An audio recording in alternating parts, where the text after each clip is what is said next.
Στο σημερινό μας βίντεο, παιδιά, θα μιλήσουμε σχετικά με μια τρομερή αρχαιολογική ανακάλυψη που έκαναν αρχαιολόγοι στο σημερινό Ιράκ και πιο συγκεκριμένα βρήκαν την χαμένη πόλη του Μεγάλου Αλεξάνδρου.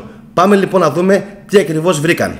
Σύμφωνα λοιπόν, παιδιά, με ξένα και ελληνικά δημοσιεύματα, η χαμένη πόλη του Μεγάλου Αλεξάνδρου ήταν ένα μέρος μαγικό όπου οι άνθρωποι έπιναν κρασί και οι φιλόσοφοι μετέδιδαν σοφία, ισχυρίζονται οι αρχαίες μαρτυρίες. Τώρα, σχεδόν 2.000 χρόνια μετά το θάνατο του Μεγάλου Αλεξάνδρου, οι αρχαιολόγοι πιστεύουν ότι η πόλη μπορεί τελικά να ανακαλύφθηκε στο σημερινό Ιράκ.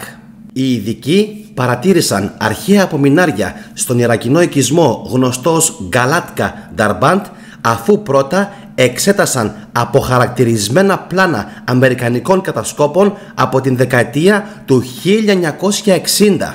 Στη δεκαετία του 60, αμερικανικές κατασκοπευτικές δορυφορικές εικόνες από το δορυφορικό πρόγραμμα Κορώνα αποκάλυψαν την ύπαρξη μιας αρχαίας τοποθεσίας κοντά στο βραχώδες πέρασμα Νταρμπάντ ή Ράνια στα βουνά Ζάγρος στο Ιράκ.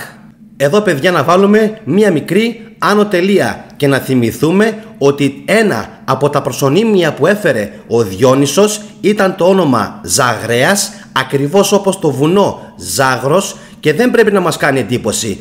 Τώρα, αναφορικά με αυτό το όνομα, δύο τατινά. Ή ο Διόνυσος, περνώντας από αυτήν την περιοχή, έδωσε σε αυτά τα βουνά το όνομά του, ή πήρε το όνομά του από αυτά τα ήδη προεπάρχοντα βουνά. Και προχωράμε, παιδιά, να δούμε πότε ακριβώς έγινε η πρώτη δημοσιοποίηση αυτών των εικόνων.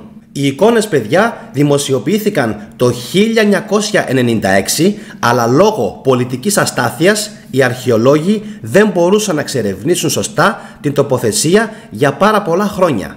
Τελικά, όταν δημοσιοποιήθηκε, αρχαιολόγοι από το Βρετανικό Μουσείο εξέτασαν τα δεδομένα. Αργότερα πλάνα της περιοχής μέσω ντρόουν αποκάλυψαν αρκετούς μεγάλους ασβεστολιθικούς ογκόλιθους, καθώς και υπενιγμούς μεγαλύτερων κτίριων που βρίσκονταν θαμμένα κάτω από το έδαφος, παιδιά. Οι αρχαιολόγοι, χρησιμοποιώντας πρόσφατα πλάνα από drones, καθώς επίσης κάνοντας και επιτόπιες εργασίες, διαπίστωσαν ότι υπήρχε μία πόλη κατά τον 1ο και 2ο αιώνα π.Χ.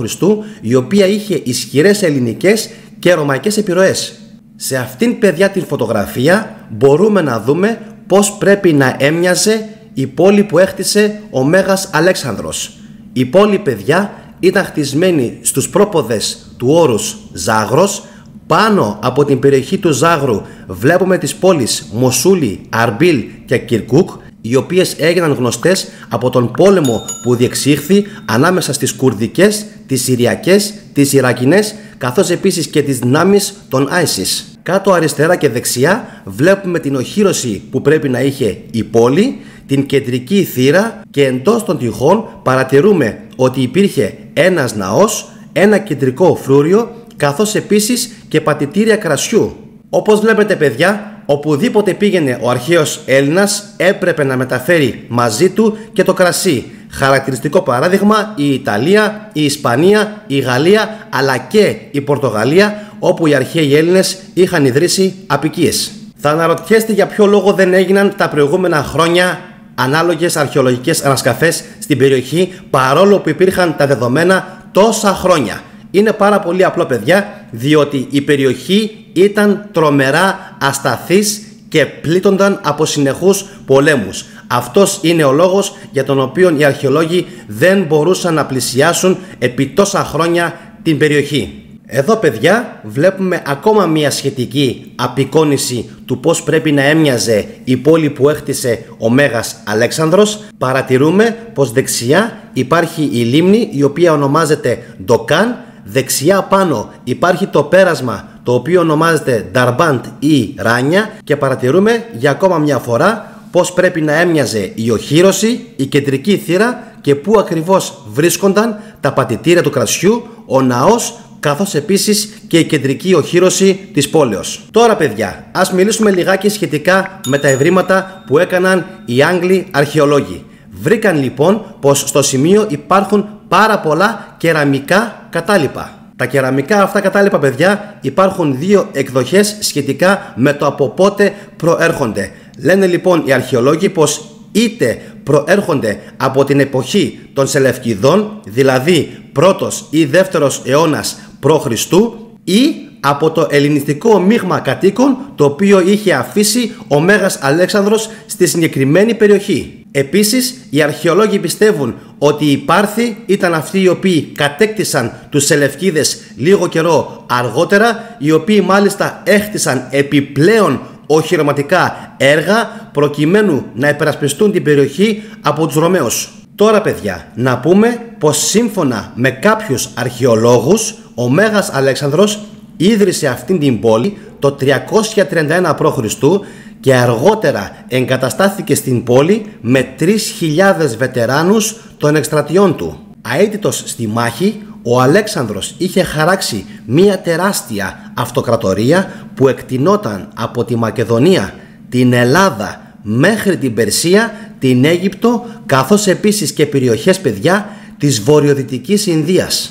Οι ερευνητές πιστεύουν πως το Γκαλάντ Καταρμπάντ, το οποίο μεταφράζεται, παιδιά, χονδρικά από τα κούρδικα ως κάστρο του ορεινού περάσματος, βρίσκεται στη διαδρομή που ακολούθησε ο Αλέξανδρος για να επιτεθεί στον Δαρείο της Περσίας το 331 π.Χ.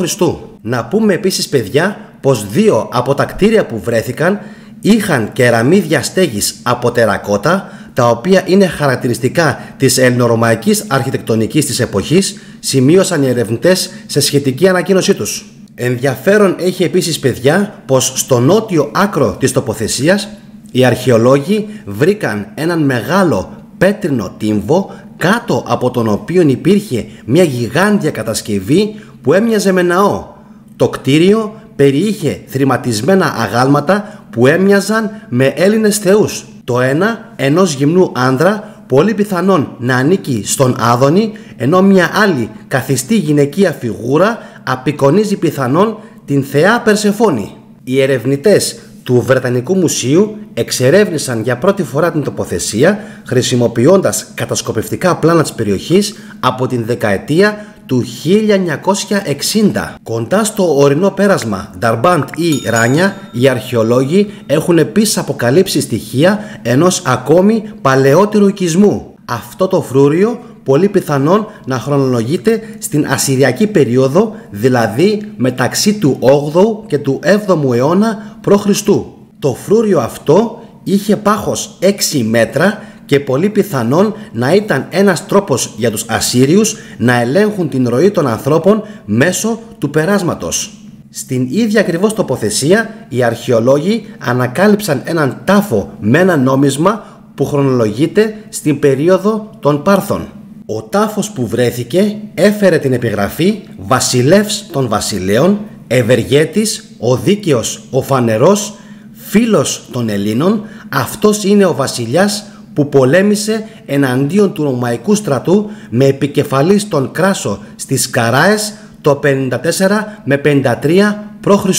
Αυτή η επιγραφή υποδηλώνει πως ο τάφος ανήκει πολύ πιθανόν στον βασιλιά Ορόδη τον δεύτερο της Παρθίας, ο οποίος κυβέρνησε μεταξύ του 57 και 38 π.Χ.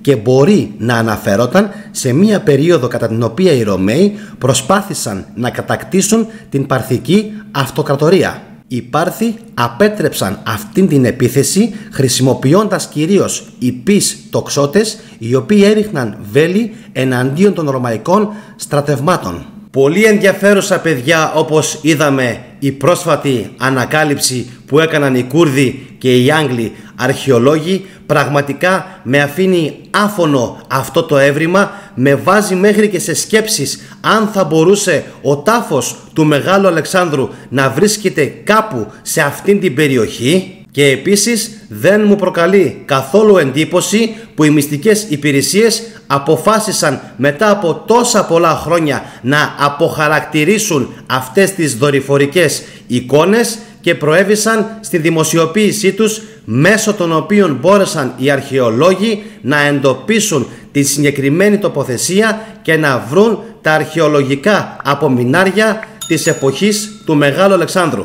Αυτά για σήμερα, παιδιά, αγαπητοί μου φίλοι από το κανάλι της Θετικής Ντοπαμίνης. Κάντε εγγραφή αν σας αρέσουν παρόμοια βίντεο με αρχαιολογικό περιεχόμενο. Κάντε like αν το βίντεο σας άρεσε και τα λέμε την επόμενη φορά. Γεια σας!